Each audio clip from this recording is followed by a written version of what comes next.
Ujú.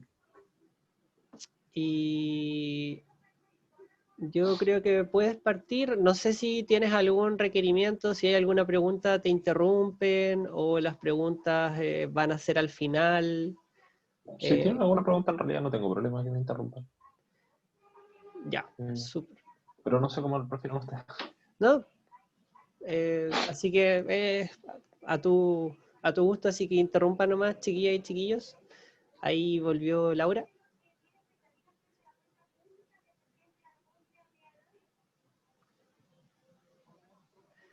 Aló, hola. Hola, Hola Laura. Ya aproveché de presentar a Miguel Hola. también. Ok, hola Miguel. hola Laura, ¿qué tal? Gracias por aceptar nuestra invitación y un placer tenerte acá nuevamente.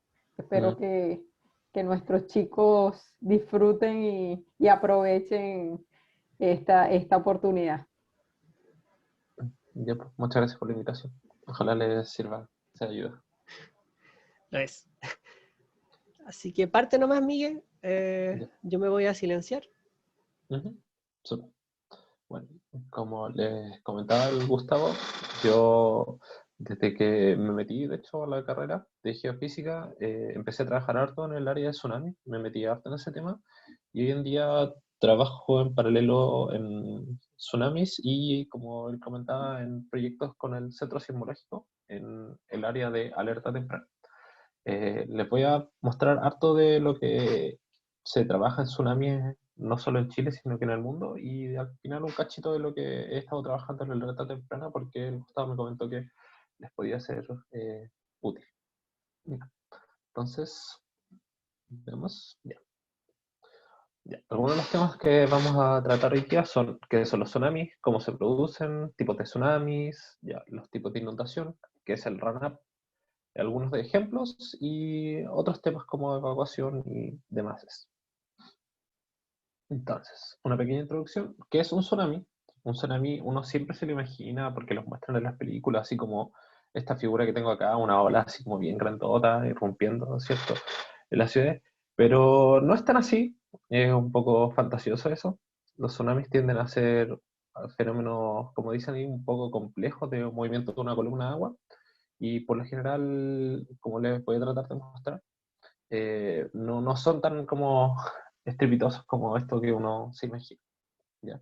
Entonces, tsunami o maremoto, bueno, es bien similar a lo que pasa cuando uno habla de sismo o terremoto. Tsunami y maremoto son palabras que describen el mismo fenómeno, pero tienen distintos orígenes. Tsunami es de japonés, maremoto del latín, y son términos intercambiables, ¿ya? ¿Por qué entonces normalmente se usa la palabra tsunami? Es porque Japón siempre ha sido un referente mundial en cuanto a tsunami, ¿ya? Tienen registros de tsunamis muy antiguos, siempre se ha hecho mucho trabajo allá de estudio, entonces digamos que ellos como que han llevado la batuta en esta cosa, ¿ya? Entonces, ahora ya entrando más en detalle, las etapas del tsunami las voy a separar en generación, propagación, inundación y las llegadas posteriores y todo lo que pasa después. Entonces, primero la generación. ¿Cómo se originan los tsunamis? Bueno, los tsunamis pueden tener distintos tipos de origen. Entonces, imagínense que uno está en una piscina, uno puede, como el agua que está ahí, moverla de distintas maneras. Yo puedo pegarle así como un golpe al agua, perturbarla, puedo mover mi mano por debajo del agua y eso va a generar un movimiento. Hay un montón de cosas que realmente uno puede hacer. Entonces, de esa misma manera, los tsunamis se originan de maneras muy diversas. Yo aquí puse 4 tipos de orígenes que vienen a ser primero subducción. Esto es como lo que estamos acostumbrados en Chile, por ejemplo, para el terremoto del 2010, 2015, ¿cierto? Que tenemos la subducción, las placas se están moviendo, están en constante fricción, llega un punto donde se desprenden y al generarse este movimiento de tierra debajo del agua, se genera la perturbación del agua y se genera un tsunami, ¿ya? Este es como digamos, lo más clásico, lo más típico que se estudia en el mundo cuando uno habla de tsunami.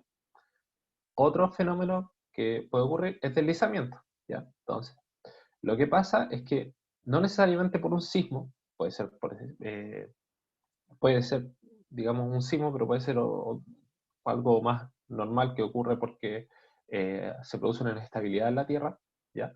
Entonces se produce un deslizamiento de tierra debajo del agua o que se desprende tierra y cae dentro del agua. Y esto también genera un tsunami, ¿ya?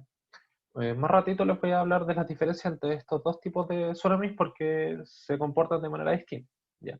Otro ejemplo, tsunami volcánico, como les decía, puede ocurrir que haya desprendimiento de tierra hacia el mar y esto genere un tsunami, ¿ya? En efectos prácticos, los deslizamientos y los volcánicos son muy similares, ¿ya? La única diferencia, ¿cierto? Aquí en los que les mostré la animación es que uno ocurre debajo del agua y otro ocurre desde la tierra hacia el agua, ¿ya? Y lo último, esto ya es como más de película, un asteroide, ¿cierto? Provocando un tsunami. Si bien existe evidencia de que esto ha ocurrido, en tiempos modernos no es algo que sea como muy preocupante ni que mantenga a la comunidad científica muy preocupada, pero sí hay gente que estudia esto, ¿ya? Pero estos son más bien como estudios como de laboratorio, así como más analíticos, porque hay un montón de fenómenos que ocurren acá. Por ejemplo, el asteroide choca contra el agua, alguna parte de esa energía se ocupa en evaporar el agua, ¿ya? Y hay que ver cómo se va a producir eso. Entonces, son como cosas más analíticas. Entonces, como les comentaba, los tsunamis, al tener distintos orígenes, sus comportamientos son distintos. Entonces, tenemos, por ejemplo, aquí el fiordo de Oisen 2007, perdón.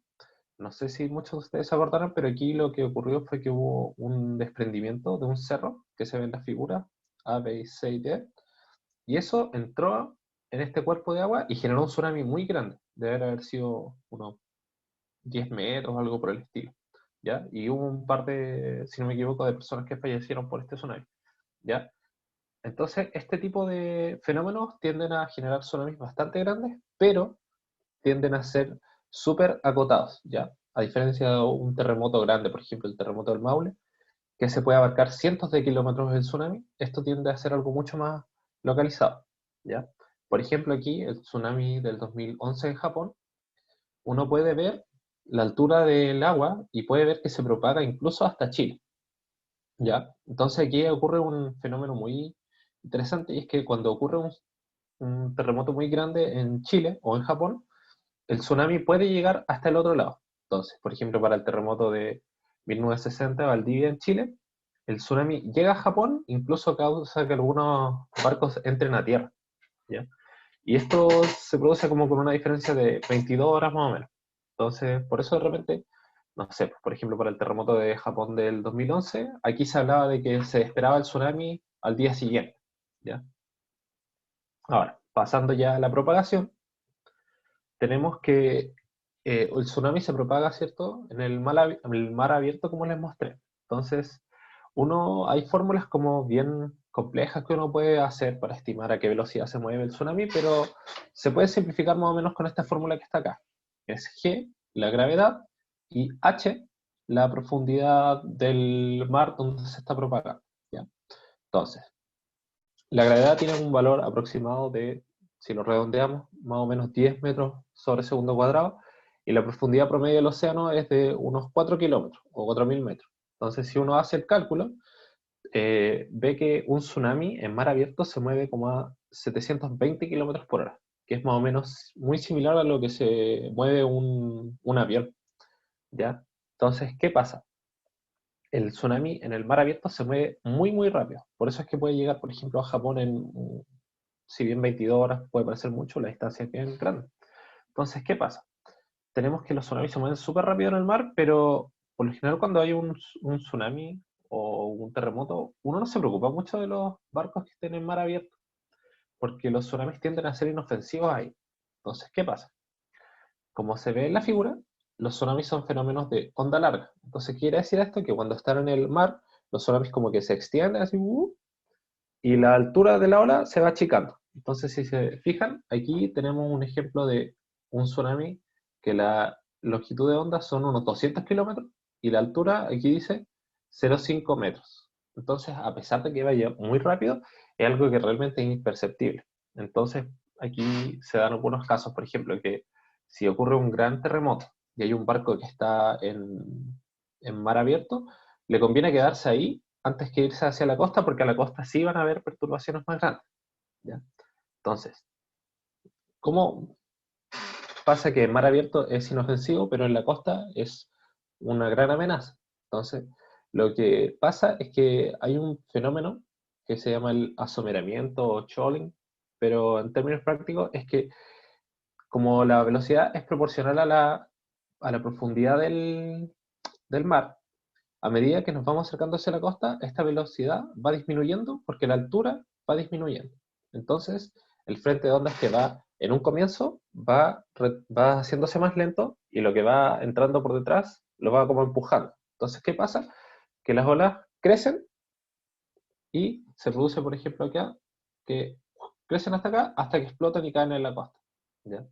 Entonces aquí hay una tabla más o menos con un poco de las conversiones de la velocidad y la altura de ola. Entonces, por ejemplo, claro, cuando tenemos 4.000 metros de profundidad, tenemos estos 700 kilómetros y una longitud de onda de unos 200 kilómetros. Pero cuando ya llegamos a los metros, la longitud de onda son de 10. Entonces, imagínense que se redujo casi, ¿cuánto es eso? 20 veces el tamaño. Entonces, ahí la altura sube 20 veces.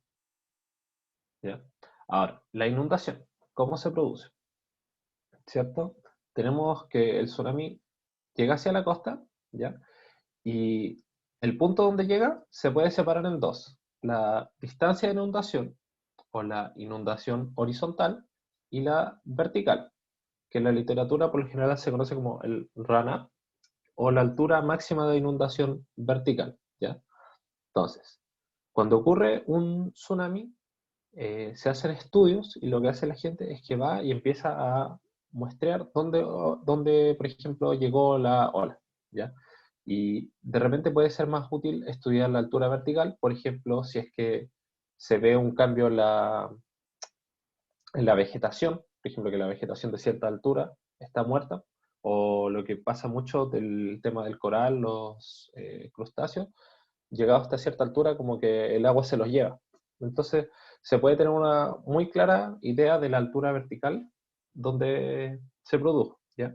Entonces, el run-up es uno de los variables que más se estudia en cuanto a tsunami, ¿ya?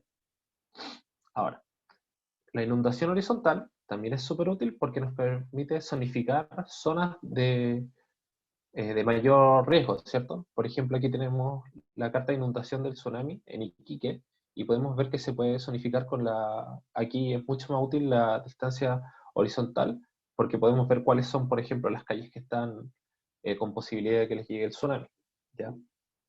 Pero igual tiene una relación, ¿cierto? La horizontalidad con la verticalidad, ¿ya? En general, para ver la inundación horizontal se utilizan terremotos históricos o lo que se conoce como máximos posibles, que es que se hace un estudio de la zona y se ve como cuál es el terremoto más grande que uno puede esperar en esta zona, ¿ya? Ahora, el runner, como les comentaba, en el otro sentido, vertical, por lo general se mapea harto cuando hay grandes terremotos con tsunamis, por ejemplo el terremoto del Maule, el 27F como se le conoce coloquialmente en Chile. Aquí en un estudio de Fritz y compañía fueron mapeando en distintas partes, ¿cierto? Estos puntitos, cada uno donde tomaron un dato y mapearon el run-up, que es la barrita roja. Entonces vemos que la altura máxima de inundación vertical para el terremoto del Maule es de unos más o menos 27 metros, ¿ya? Entonces imagínense una ola de 27 metros, en realidad eso es como casi un edificio que viene moviéndose. Entonces por eso el terremoto del Maule fue tan destructivo, porque tuvo olas súper grandes. Ahora bien, en otras partes fue un poco más pequeño, 15 metros, no deja de ser algo muy grandote, pero ya algo más como eh, más aterrizado a uno, que digamos podríamos llegar a evitar. Entonces, es súper útil porque se puede medir a posterior de la ocurrencia de un tsunami y se puede comparar, por ejemplo, con datos analíticos que uno haya visto, calculado, estimado previamente y así uno puede hacer como una planificación a futuro, ¿ya? Ahora, algunos ejemplos de run-ups de Chile y el mundo. El terremoto de 1960, si se fijan, como les conté, este viajó por todo el océano, llegando a varios continentes. Japón, por ejemplo, aquí tenemos datos en la costa de Estados Unidos, y lo máximo que registró fue como algo así como 22 metros. Es un poco más chico que el del Maule, pero en una extensión mucho más grande, ¿ya? De repente los tsunamis tienden a ese como comportamiento de que no siempre van creciendo con la magnitud, sino que de repente se expanden. Pero si vemos la imagen de la derecha, vemos que la inundación realmente es muy extensa, ¿ya? Toda esta zona aquí de casas quedó completamente inundada. El terremoto del Maule, aquí tengo un máximo de 29 metros, dependiendo del autor varía un poco, algunos ven 29, 27 metros, pero es como del orden, casi 30. Ya, este fue un terremoto de magnitud 8.8, o sea, harto más chico que el otro, y si se fijan, la extensión es un poco más chica. Aquí tenemos una extensión de, ¿cuántos serán estos? Unos 1000 kilómetros, siendo que en el del Valdivia veíamos ya algo como a nivel mundial. ¿Ya? Pero si se fijan, en la zona donde ocurre el terremoto, que es esta de acá, sí tenemos alturas de inundación de 15, 20 metros, por ejemplo aquí. eh, eh, Incluso en zonas donde no necesariamente ocurre el sismo en sí, pueden tener alturas muy grandes, dado, por ejemplo, la forma de la costa o un montón de cosas, por ejemplo, la amplificación que se puede producir. Entonces es un fenómeno igual complejo de estudiar. Y a la derecha, algunas fotos del cómo quedaron las calles después de este tsunami. Como pueden ver, el tsunami se llevó autos enteros, botes, botopostes, o sea, fue algo realmente impresionante. Ya, el terremoto del 2015 de Illapel, este me tocó vivirlo a mí, yo estaba en Coquimbo cuando ocurrió. Eh, Fue para Fiestas Patrias, un 16 de septiembre me parece, si no me equivoco, y tuvo un tsunami en torno como a 15 metros, ¿ya? Algunos ejemplos de fotografías, por ejemplo, acá un barco entró en medio de la calle, este sector que se conoce como Baquedano quedó totalmente destruido, nunca se recuperó realmente del todo, se llevó autos, por aquí se hacía una feria, entonces era bien complejo. Por suerte ocurrió en una hora donde no había mucha afluencia de público, porque los que pueden conocer aquí Coquimbo, justo aquí al lado, hay como mucha concentración porque está la feria, también está el mall y un supermercado. Entonces uno de los puntos como con más gente en Coquimbo, pero por suerte no había casi gente a la hora que ocurrió el tsunami, o bien la gente que estaba evacuó. ¿Ya? Ahora, algunos ejemplos en el resto del mundo. El clásico ejemplo, el terremoto de Japón del 2011, Tohoku Oki, un magnitud 9.1. Si se fijan, recordarán que cuando les mostraba algunos datos de Chile, de las alturas de inundación, teníamos, no sé, eh, unas decenas o cientos de puntos. Si se fijan, en Japón mostraron muy, muy, muy detalladamente, tienen muchos datos, y vemos que la altura de inundación fueron de más o menos unos 40 metros, ¿ya? Esto que les muestro a la derecha es, si se fijan, como que el agua cae acá, se forma como una cascada. Lo que pasa acá es que estas eran unas barreras de contención que se tenían como para tsunami, pero realmente se vieron un poco sobrepasadas porque nunca se habían visto olas de inundación tan grandes y no se esperaba realmente un tsunami tan grande en esta zona, ¿ya? Entonces, después se hicieron como algunas correcciones para tratar de evitar esto a futuro, pero este terremoto, como pueden ver, se llevó autos, incluso edificios enteros, los sacó como del suelo. Ahora, el run-up más grande del que se tiene registro es este de acá, 524 metros en la bahía de Lituya, en Alaska. Este, mm, Me parece que no hubo ninguna persona que falleció en este tsunami, y es que ocurrió en una parte donde realmente no hay mucha población, y de hecho me parece que aquí fueron a estudiar la zona y se dieron cuenta de que había cierta altura donde ya no había vegetación, ¿cierto? Como que los árboles ya no estaban, pero se notaba que habían habido antes. Entonces hicieron un estudio de esta zona y se dieron cuenta de lo que pasó es que aquí donde está marcado en rojo, me parece que por acá, ocurrió un deslizamiento gigante, se cayó un pedazo del cerro Y aquí se produjo un tsunami gigante, muy local, y la altura máxima de ola es como por acá, casi cercano a los 600 metros, ¿ya? Y todo esto que está como en gris es la zona donde la vegetación se la llevó de una, se arrancó como los árboles enteros. Y de hecho creo que habían encontrado como un barco eh, como cientos de metros en altura. Pero como les comentaba, es un caso muy aislado. Antes de esto, el ejemplo que viene probablemente es el terremoto de Tohoku, unos 40 metros, entonces este está como harto bien por sobre la media. Bien. Ahora, ¿cómo se pueden estudiar las inundaciones? Como les adelantaba un poco recién, se usa, por ejemplo, la sismicidad histórica. Aquí hay un ejemplo de un estudio de gente de la Católica de Valparaíso, donde hicieron un estudio con sismicidad histórica, con registro histórico, vieron las inundaciones que se describen, por ejemplo, se usan mucho registros de iglesia, porque por lo general ellos como que cada vez que tienen daños, por ejemplo, a su infraestructura, piden, por ejemplo, dinero a alguna institución como más jerárquica y quedan estos registros que a futuro sirven para identificar, por ejemplo, las zonas de inundación de tsunami. Entonces se sabe que en Chile, en 1730, hubo un tsunami muy grande, producto de un terremoto, y ese terremoto, antes del terremoto de Valdivia, vendría a ser el terremoto más grande que tiene Chile, más o menos magnitud 9, 9.3, se tiene más o menos ese rango. Entonces, aquí se hizo un estudio y estimaron más o menos la magnitud en base a registros históricos. Ahora, hay otras técnicas como más modernas en los que se hace, por ejemplo, modelos estocásticos, lo que se conoce. Esto es lo que yo trabajé harto, sobre todo en mi tesis de magíster. Eh, lo que uno hace es que, a falta de información histórica, uno genera muchos posibles escenarios de tsunami. Entonces, por ejemplo, yo estudio una zona y digo, ya, en Chile Central, por ejemplo, yo creo que el máximo terremoto que puede ocurrir es un magnitud 9.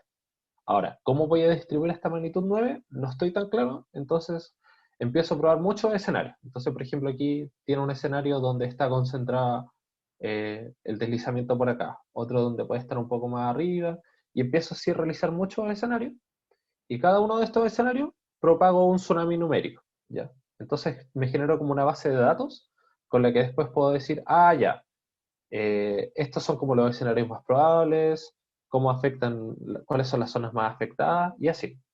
Entonces, si bien no necesariamente estoy usando información histórica, sino que estoy como más bien generando información nueva, ¿ya? Pero estos son como cosas complementarias, en el fondo. Ahora, ¿qué viene después de, por ejemplo, la primera ola? ¿Es la primera ola la peor ola? Realmente no.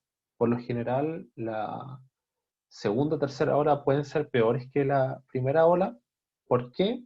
Porque imagínense que la primera ola como que abre paso para que el resto pase. Como que le deja como la tierrita mojada, saca como los escombros, entonces la segunda o las terceras olas pueden llegar incluso más adentro que la primera. ¿Ya? Ahora, ¿cuánto tiempo toma esto?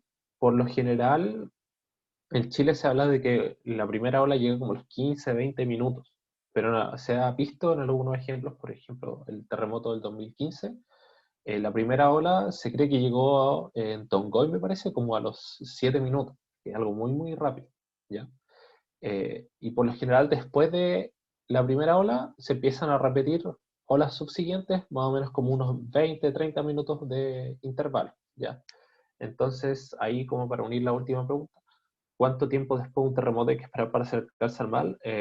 Probablemente un par de horas, ¿ya? Yo he visto que se recomienda incluso 6 horas dejar como el mar tranquilo porque la tierra como que, o sea, el mar sigue como moviéndose, ¿ya?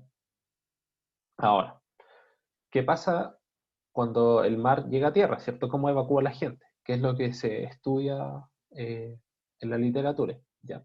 Entonces, no sé si alguna vez han estado en alguna zona costera, habrán visto algún cuadrito como estos cerca de la costa, evacuación, zona de evacuación, de repente indican más o menos hacia dónde uno tiene que irse, ¿ya? En términos de evacuación, se hablan de dos conceptos. Uno, la evacuación horizontal, y el otro es la vertical, ¿ya? Son un poco distintos. La evacuación horizontal, ¿cierto? Tiene que ver, por ejemplo, con la carta de inundación. Las zonas donde yo creo que hasta donde yo creo que va a llegar el tsunami, por ejemplo, aquí están marcadas para Antofagasta y para Viña del Mar, ¿cierto? Y esto tiene que ir de la mano con vías de evacuación, hacia dónde tiene que evacuar la gente, ¿ya? Por ejemplo, aquí la zona segura, un estadio, o aquí ya un poco más alto, ¿ya? Eh, por otra parte, la evacuación vertical tiene que ver con zonas, por ejemplo, ¿qué pasa para la gente que está aquí, al lado de la costa? Realmente es súper difícil de que en 15 minutos alcancen a llegar a la zona segura, ¿ya? Entonces ahí es donde se empieza a hablar de evacuación vertical, que es que, por ejemplo, se construyen estructuras para que la gente pueda rápidamente alcanzar una altura superior a lo que se espera del tsunami, ¿ya? Entonces aquí se habla de la cota de 30 metros, que es más o menos lo que es razonable esperar un tsunami llegue a alcanzar, ¿cierto? A pesar de que se ha visto tsunamis mayores, por lo general no llegan a pasar como de esta altura, ¿ya?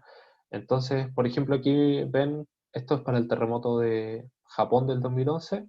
Realmente lo único que quedó aquí eran como los techos y los postes. Entonces, un autor proponía, por ejemplo, que la gente, si se hubiera querido salvar la que estaba acá, debería haber tratado de trepar un poste, ¿ya? En Chile realmente yo desconozco qué tanto se trabaja con esto de la evacuación vertical, porque es un tema un poco complejo de tratar, como la logística. ¿Qué hacer, por ejemplo, con estas estructuras en el día a día que quedan botadas hasta que algún día haya un tsunami? Porque si, no sé, pues, se coloca comercio arriba, realmente como que se pierde espacio, entonces es algo complejo de tratar, pero yo creo que tal vez en un futuro se va a empezar a agarrar más fuerza, ¿ya? Entonces, algunas consecuencias de tsunami, ¿ya? El terremoto del Maule, como les comentaba recién, les mostraba algunas figuras, tuvo algo así como el terremoto en sí, como unas 500 víctimas.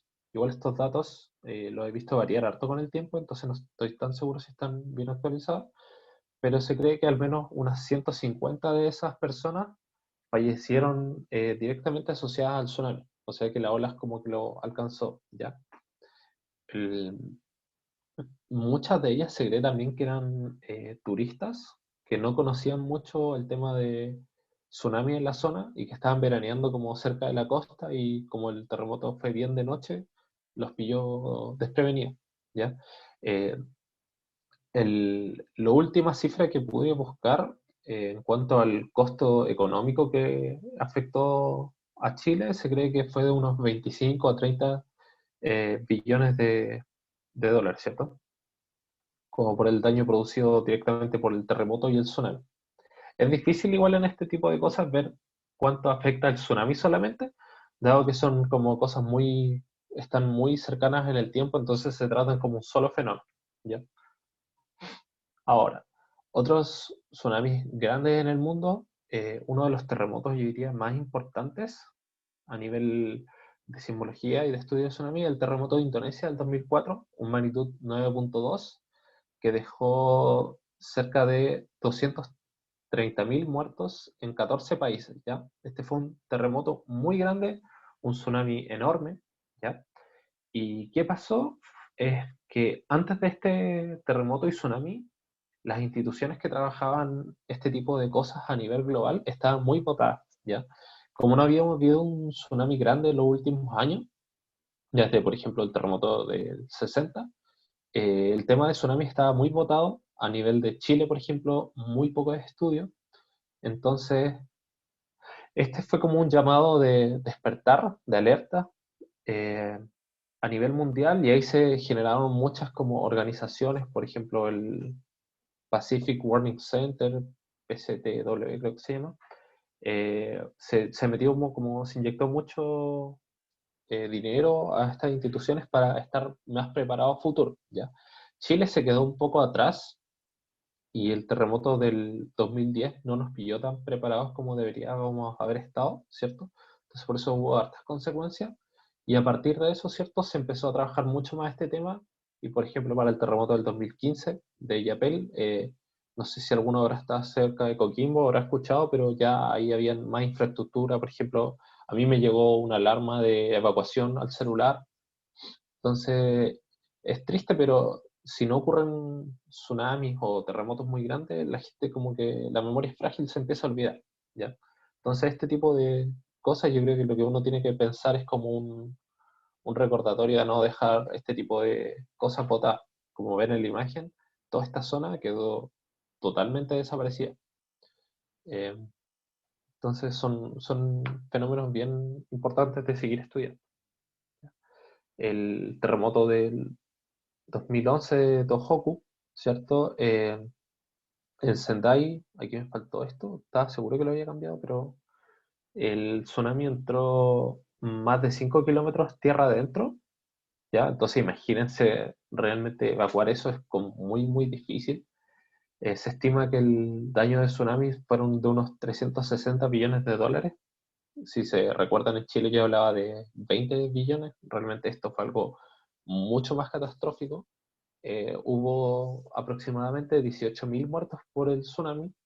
Si bien es una gran cantidad de personas, lo último que leí es que creo que era como el 3% de la población que estaba como expuesta directamente al tsunami. Entonces, a pesar de la gran magnitud del daño que hubo, entre comillas, fue como la gente se comportó súper bien, hubo buena evacuación, ¿cierto? Hubo una buena respuesta de la población afectada por del terremoto, ¿ya? Por suerte este terremoto ocurre allá en pleno día, entonces igual eso afecta, sobre todo como el tema de la evacuación.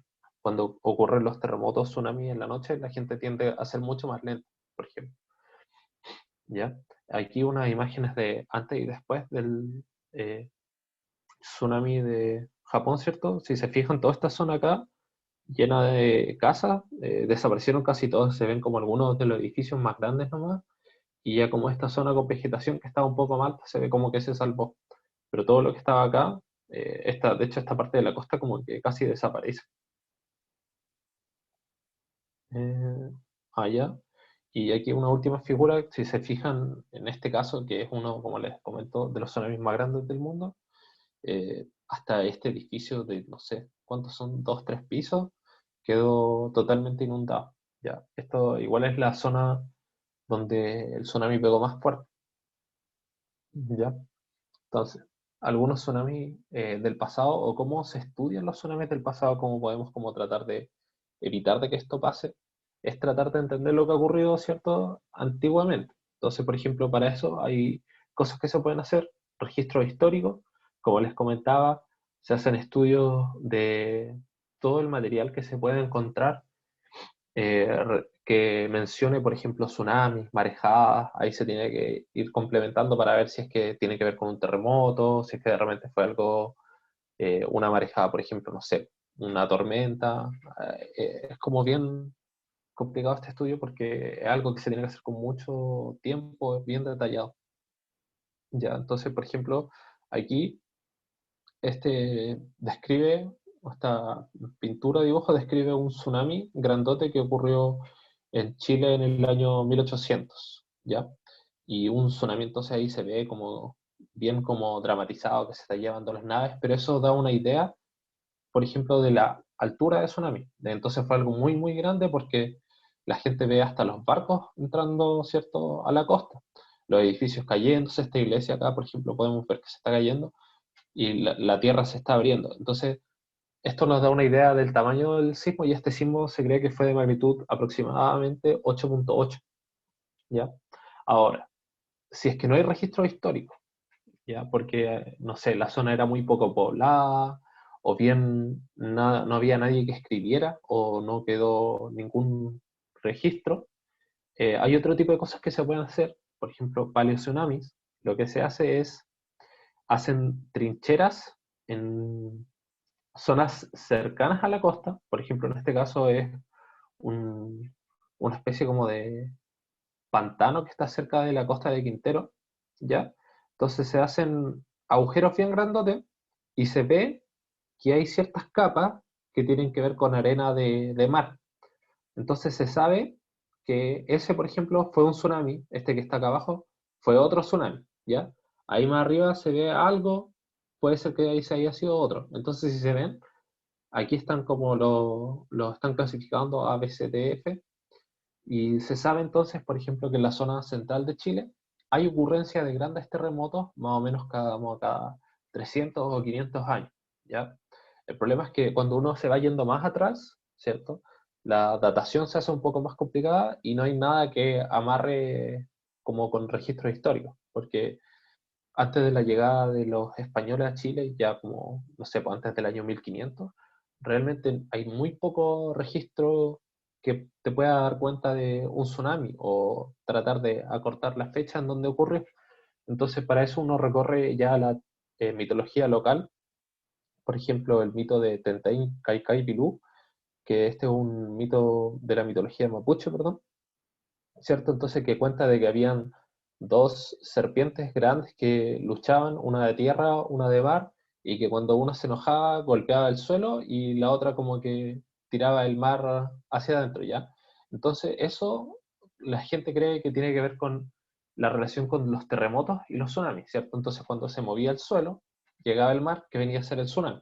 Entonces la gente lo que hacía, aquí cuenta la mitología, es que se arrancaban hacia los cerros porque ahí los protegían y la gente que no alcanzaba a salvarse se le llevaba el agua y se convertían como en peces. Entonces eso yo creo que da cuenta de que la gente como que no alcanzaba a escapar de la ola se lo llevaba al mar. Y tal vez la idea de que se convertían en peces como de que pasaban como a fallecer como por el evento, ¿cierto?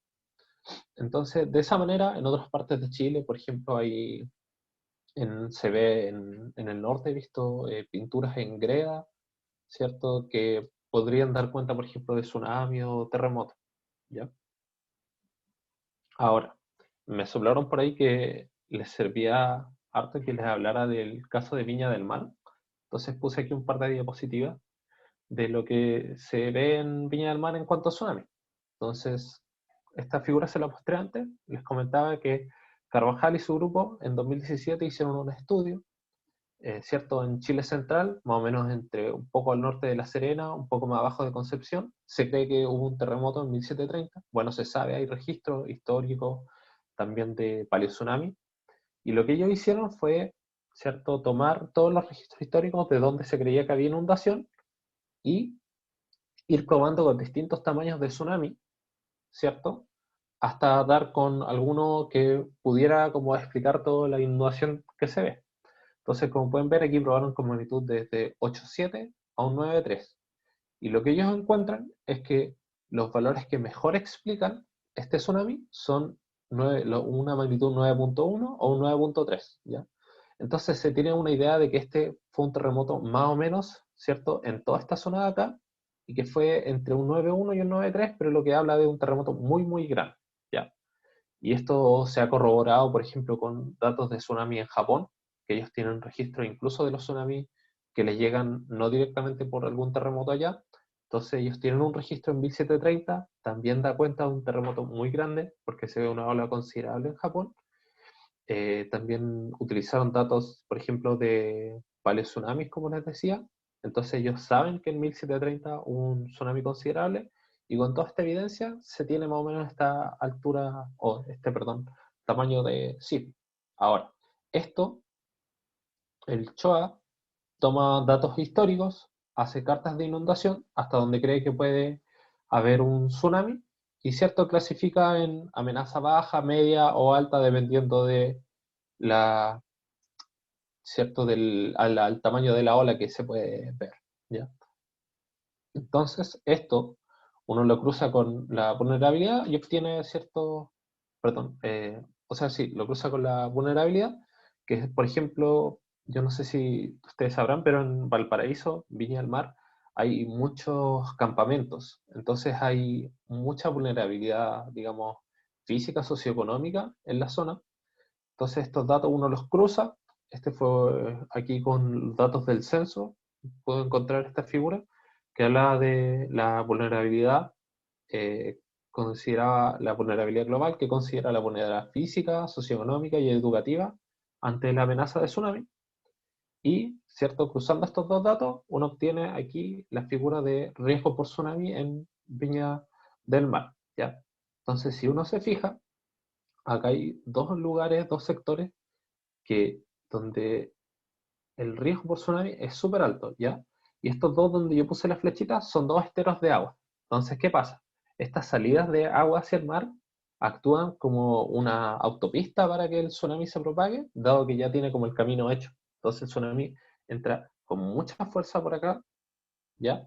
Y por acá. Ahora, el problema es que en este caso de acá, de Viña, justo al lado de este estero, me parece que es el Marga Marga, si no me equivoco, hay una avenida que es la 1 Norte, que es una como de las principales arterias de movilidad de autos. Entonces, se podrán imaginar que es súper complejo el tema de la evacuación en esta zona, y la idea es que la gente evacúe como por las calles aledañas.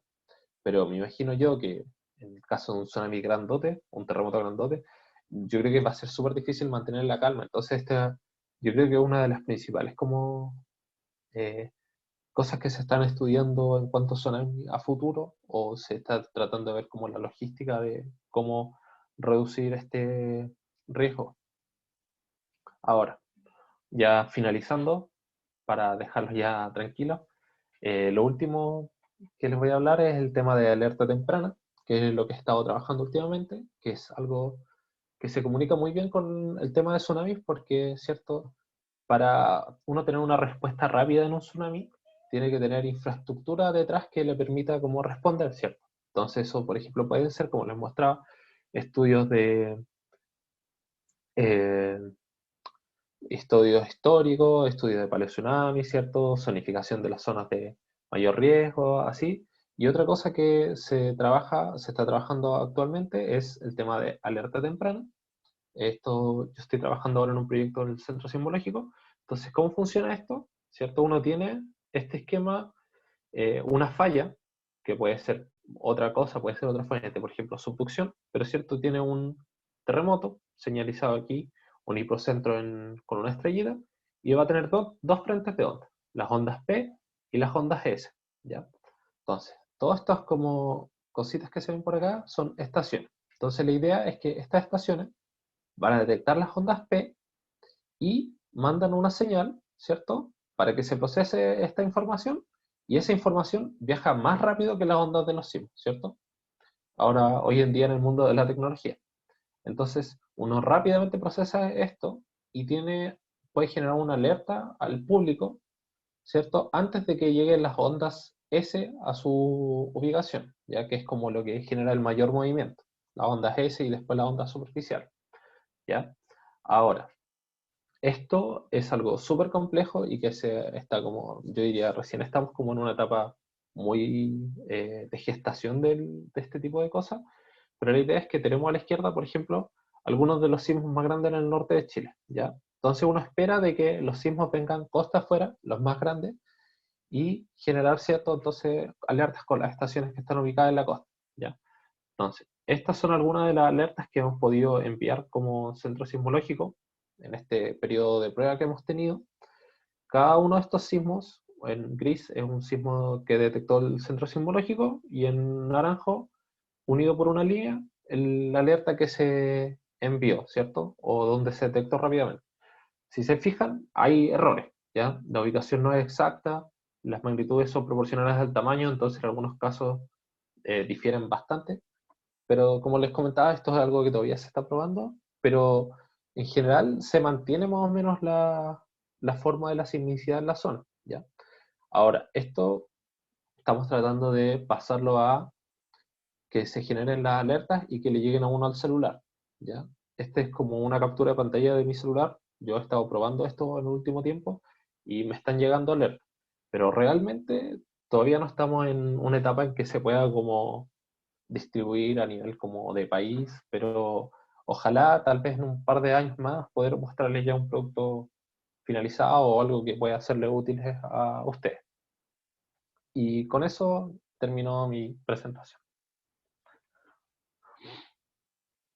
No sé si tienen alguna duda, preguntas, comentarios que quieran realizar. Por mi parte, ¿no? Súper buena la presentación, muy explicativa. Me gustó harto. Sí, por mi parte tampoco, Miguel, muchas gracias.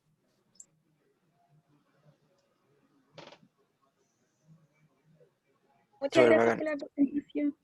Yo quería Gracias a ti. preguntar cómo ha sido trabajar en el tema de alerta temprana, como la experiencia. Bueno, ha sido algo súper entrete y desafiante porque es algo que realmente es muy nuevo, no solo a nivel de Chile, sino que a nivel mundial. Yo diría que pocos los países que tienen un sistema de alerta temprano. Por ejemplo, Japón tiene un sistema de alerta súper fuerte, pero ellos han sido como pioneros en esa área. Estados Unidos, por la falla ¿cierto? De la costa oeste, también tienen un sistema de alerta como bien fuerte y de ahí como que casi que paremos de contar. México tiene un sistema de alerta temprano, pero me parece que ahí es algo más descentralizado, son como unos postes como con bocina. Entonces creo que tienen sensores y si detectan como un sismo sobre como cierto tamaño, como que activa la alerta, ¿ya? Y no desconozco realmente si tienen algo como más centralizado de como tratar de entender la magnitud del sismo antes de enviar una alerta, ¿cierto? Entonces, la literatura no es tan extensa, entonces de repente uno tiene que ir haciendo cambios como que le parezcan apropiados, porque por ejemplo nosotros estamos adaptando software que es para Estados Unidos, para una falla superficial, entonces hicimos no de subducción, sino que hicimos muy en los primeros, no sé, 10 kilómetros, y entonces hemos tenido que ir haciendo cambios o pruebas sobre la marcha para tratar de adaptarlo y, ¿cierto?, explicar cómo la sismicidad ya un poco más distinta en Chile. Pero yo creo que algo súper entretenido y que va a empezar a pegar más fuerte en los años próximos.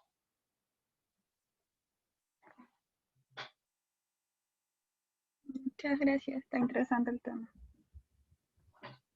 Hay el tema de las como barreras de contención en las costas de Chile. Uh-huh. No es algo que se está implementando, que se puede hacer. Es algo que se ha considerado, de hecho yo trabajé, ya debe haber sido hace como unos 5 años, en evaluar un proyecto de barreras en las costas de Coquimbo, y realmente el problema con implementar barreras es que, bueno, primero tienen un efecto súper negativo como en el turismo, porque te imaginas, vaya a la playa y veis una barrera, no sé, 10 metros de altura, te tapa en la playa, realmente bien feo. Pero aparte de eso, tienen varios problemas y es que, uno, eh, dependiendo del tamaño del tsunami, pasa por encima de las barreras, o bien, dependiendo de la ubicación del tsunami, pasa por el lado de las barreras, ¿ya? Porque la alternativa sería tener una barrera como gigante en todo Chile, y ahí eso es como un poco difícil logísticamente hablando. Eh, Hay alternativas sí un poco menos invasivas, por ejemplo, yo he visto que se colocan estructuras como en el fondo oceánico, cosa de que detienen como un poco el movimiento del tsunami en la parte más profunda y eso como que le va como quitando energía. Eh, pero por ahora yo creo que no hay ningún proyecto del que yo conozca de que se vaya a implementar ese tipo de cosas. Sí, yo creo que podrían ser útiles, pero igual es como súper complejo de evaluar porque no solo toca el tema tsunamis, también toca el tema como de turismo, entonces yo creo que algo como muy a futuro. Muchas gracias. Miguel, una pregunta. Ujú. En este sistema de alerta temprana, ¿cuánto tiempo de reacción tendrían las personas para movilizarse y Claro. resguardarse? ¿Qué se está considerando? Porque yo sé, el caso de México es diferente, el caso de Estados Unidos es diferente. Entonces, para el caso chileno, por las pruebas que se han hecho, y me imagino los rangos de profundidad, o sea, hay que considerar muchas cosas allí, pero ¿qué opinas tú? ¿Qué han visto también con las pruebas, no? Ujú. Sí, en realidad, como menciona, el tema de los tiempos, estos como rangos de tiempo, es como súper complicado porque no es extrapolable como lo que pasa, por ejemplo, en México, tienen una configuración súper distinta, mayor Totalmente. distancia a la costa. Sí. En Estados Unidos, por ejemplo, lo que pasa es que en Estados Unidos tienen muchas más estaciones, entonces apenas ocurre el sismo como que se detecta, tienen más tiempo en ese sentido. Y en Chile, lo más cercano que uno puede poner una estación a un sismo es justo frente a la costa, porque ya poner estaciones, digamos, como en el fondo oceánico es muy caro, no es viable. Entonces, lo que hemos visto es que para sismos, si uno está como directamente enfrente de un sismo a la costa, podría tener aproximadamente unos 20, 30 segundos de alerta, suponiendo de que no esté directamente así como enfrente a la costa, ¿ya? Sino que como digamos en una ciudad como cercana. Pero igual depende, por ejemplo, sismos que sean más de profundidad intermedia o más profundos, ahí va cambiando, ¿ya? En algunos casos, no sé, si uno está directamente abajo arriba, perdón, del sismo, la alerta llega después de que se sienta el sismo, ¿cierto? Ah. Entonces como un tema que realmente que todavía estamos viendo y evaluando cómo va a ser el tema de la alerta. Pero yo Claro. diría que más allá de 30 segundos realmente difícilmente se va a tener. A menos que ocurra un sismo como grande, no sé, en el sur, yo no está en Santiago, y ahí como que puede tener, no sé, un par de minutos de alerta. Ok. Bueno, gracias, Miguel.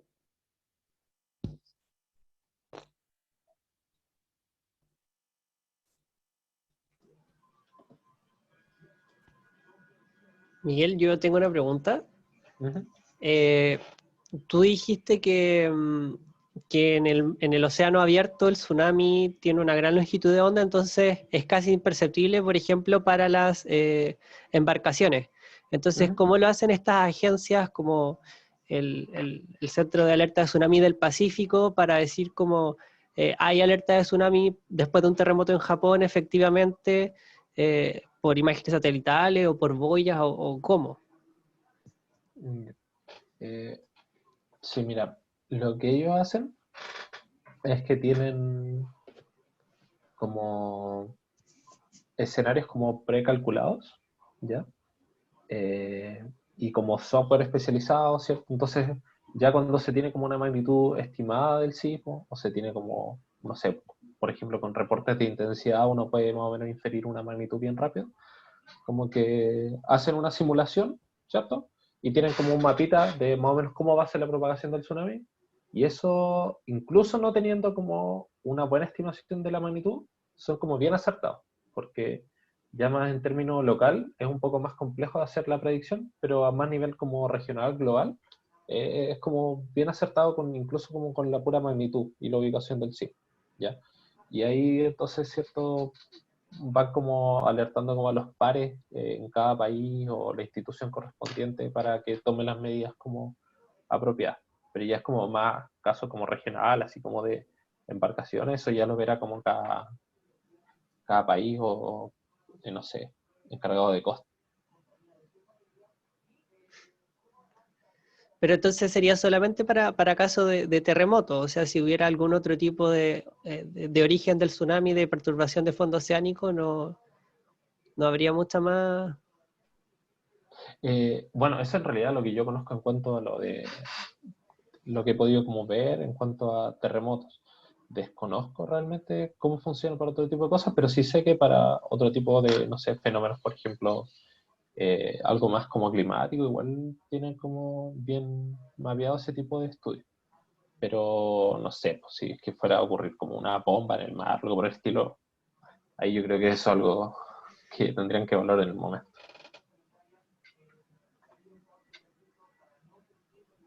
Otra última pregunta, Ujú. Miguel. No sé si conoces cómo son utilizados estos mapas, que es súper relevante en este curso, eh, mapas de inundación o mapas, o sea, tú comentaste estos modelos numéricos donde hacen pruebas Ujú. en zonas particulares, en algunas bahías, etcétera, etcétera. Son realmente utilizados eh,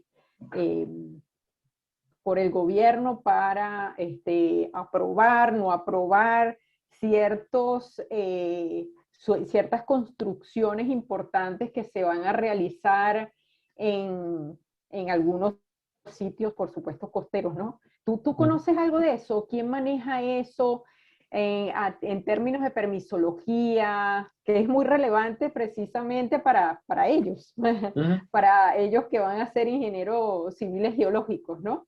ujú. Entonces, ¿qué conoces tú respecto a eso? Yo sé que al menos como parte del CHOA, que es como la institución que ya ve como, por ejemplo, las cartas de inundación, ¿Ok? en el último tiempo han metido como harto el tema de estos modelos numéricos, tratar de reforzarlo porque hasta antes del terremoto del 2010 ese tema estaba como muy mal hecho. O sea, no mal hecho, sino que había poca información.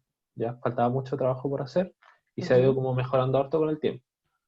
Pero ahora, habiendo dicho eso, no sé, en mi caso particular, que soy de Coquimbo, viví harto tiempo ahí, el 2015, justo antes del tsunami, se estaba construyendo un mall justo enfrente de la costa. Y toda la construcción del mall quedó inundada después del tsunami y el mall se construyó igual al año siguiente. No te puedo creer. Sí, entonces, y de hecho la municipalidad se inundó allá en Coquimbo y la municipalidad nueva la construyeron enfrente de la playa, de nuevo. Entonces, yo no sé si es que tal vez las leyes están como muy atrasadas en cuanto como a considerar este tipo de cosas, pero yo creo que ahí falta harto trabajo como por hacer a futuro. Porque sé que como, no sé, para permisos de terremotos, cosas así, eso ya está como Estandarizado. más estandarizado, pero el tema del tsunami yo creo que falta ahí trabajo por hacer. Y yo creo que va de la mano en que los tsunamis es algo que se empezó a estudiar como, no sé, los últimos 10 años, sobre todo con harta fuerza en China, entonces yo creo que la legislación simplemente se ha quedado atrás, ¿no? Falta como ponerse al día. Ok. Bueno, muchísimas gracias, Miguel. Realmente interesante ambos temas, ¿no? Tanto tsunami como lo de la alerta temprana, que es algo que se está probando en este momento en Chile. Bueno, no sé si los chicos tienen algún comentario final. Eh, ¿Más preguntas?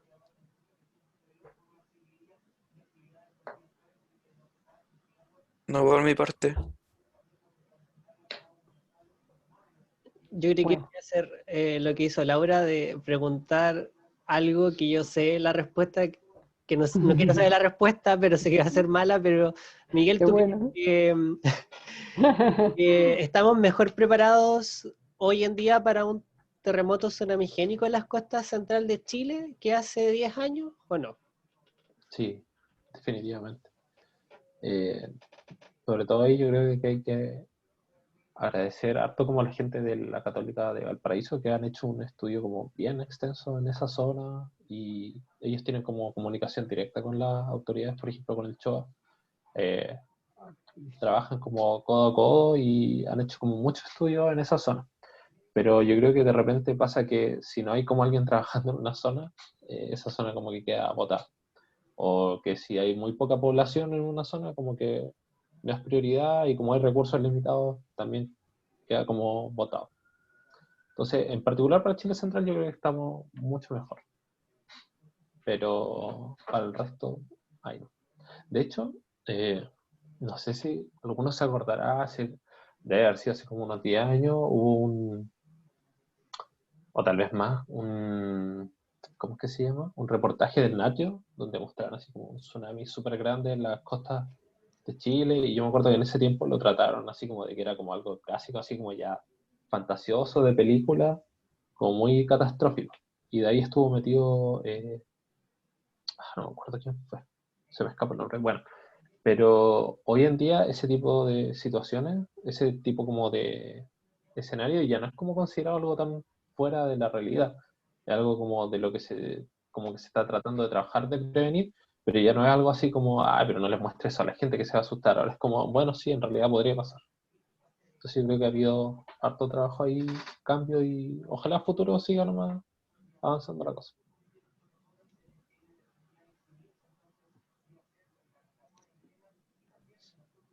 Súper, qué bueno saberlo. Sí, bueno. Una consulta. Ujú. Pero mejor preparado en qué aspecto de conocimiento o las construcciones están construidas en lugares más estratégicos o algo así.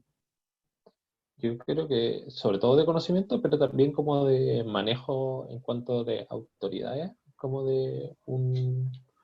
eh, ante un evento así, por ejemplo, se implementó el tema este de las alertas como personalizadas que a uno le llegan como al celular, ¿cierto? En caso de un evento grande, y eso debería ocurrir como al par de minutos de que se detecta un sismo, te debería llegar la alerta al celular. Al menos yo, a mí me ha pasado un par de veces, llegan súper rápido, que te indican, por ejemplo, evacuar, hay más señalética hasta como de las zonas donde uno debería evacuar. Sí, yo creo que como les mencionaba, la parte como de, como tú preguntas de la infraestructura que esté construida como en zonas de alta vulnerabilidad, yo creo que eso todavía falta harto y realmente yo creo que es algo como muy idealista pensar que la gente va a dejar de construir como en zonas peligrosas. Dígase, no solo para temas de tsunami, por ejemplo, siempre el ejemplo de Valparaíso, la gente que vive en los cerros, se queman los cerros, la gente construye ahí mismo. Y eso yo creo que ya va más de manos como con temas más sociales que más como de la geofísica.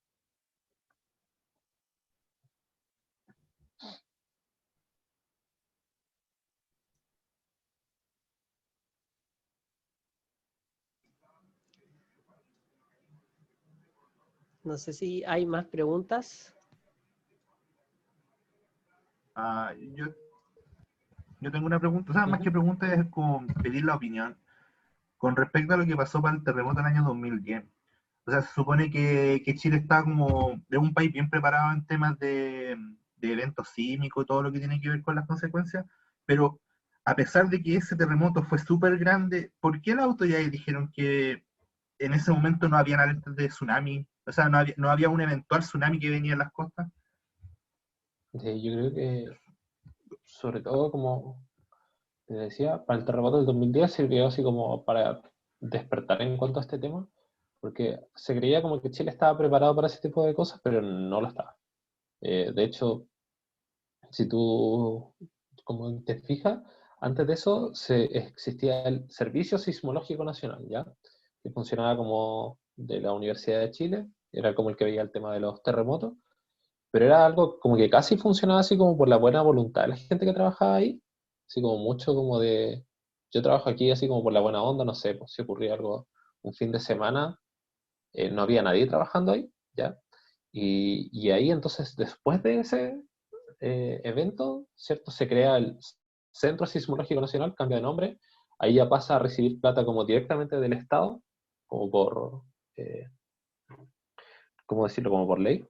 Y ahí recién como que se tiene una institucionalidad, empieza a trabajar cierta gente de turno, hay analistas como que están viendo el tema de los sismos todos los días, entonces ya hay como una conectividad 24/7, y no sé, pues ahí se estandariza, por ejemplo, de que cuando ocurre un sismo grande, en los primeros 5 minutos tiene que haber una magnitud reportada como para las autoridades, sean ONEMI, CHOA, para que ellos puedan establecer protocolos como de alerta, y hoy en día, no sé, pues has empezado a trabajar, se hacen siempre, creo que son 2 o 3 veces al año, se hacen simulaciones ante un evento grande, entonces lo que hace, no sé, pues el centro reporta un sismo que no, realmente no existe, pero no sé, pues ocurrió un sismo de magnitud 9 frente a, no sé, Iquique. Ah, ya. Y el CHOA entonces ve lo que tiene que hacer, ONEMI tiene que hacer, y van como evaluando. Entonces realmente yo diría que antes del 2010 la preparación en Chile era muy, muy mala y después yo diría que de hecho como en 2013 fue donde ya como todo funciona lento, ahí recién empezó como a llegar la plata que se había como prometido para el 2010, ¿ya? Y ahí recién yo diría que como que agarra esta fuerza este tema. Entiendo. Igual complicar el tema. Sí, Que porque a realmente veces, no es como algo tan, o sea, va de la mano mucho de la ciencia, pero de repente va mucho mano como de la legislación, no sé, política, mm, entonces es un tema complejo. eso. Gracias. No, gracias a usted.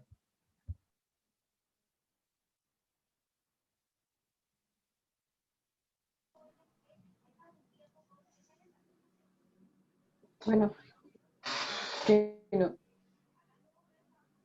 Dale tú, Gustavo. No sé si no hay otras preguntas. Bueno, agradecerle a Miguel nuevamente por por aceptar la invitación a darnos esta charla tan interesante y tocar este tema tan interesante. No sé, Gustavo, ¿quieres también terminar? No, nuevamente agradecer a Miguel, a los chiquillos y chiquillas que vinieron, y un poco también a compartir la experiencia, Miguel, de cómo finalmente por mucha ciencia que haya detrás y todo el trabajo involucrado, muchas veces uno está limitado por otros factores que tú tocaste muy bien en la presentación. Y relacionándolo en la última pregunta con Javier, ¿cierto? ¿Se están haciendo las cosas bien ahora? ¿Por qué si tenemos toda esta información no se hacen las cosas? Y bueno, es algo que como ingenieras e ingenieros geólogos se van a tener que enfrentar también, que muchas cosas no van a ser técnicas, lamentablemente.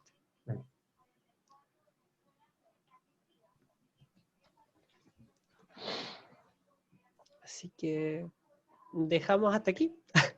¿Sí? Muchas gracias por la invitación, por la atención. Gracias, Miguel. Gracias, gracias. Muchas gracias, chiquillas y chiquillos. Esta es la última vez que se conectan contigo, Laura, también, ¿o no? Por peligro.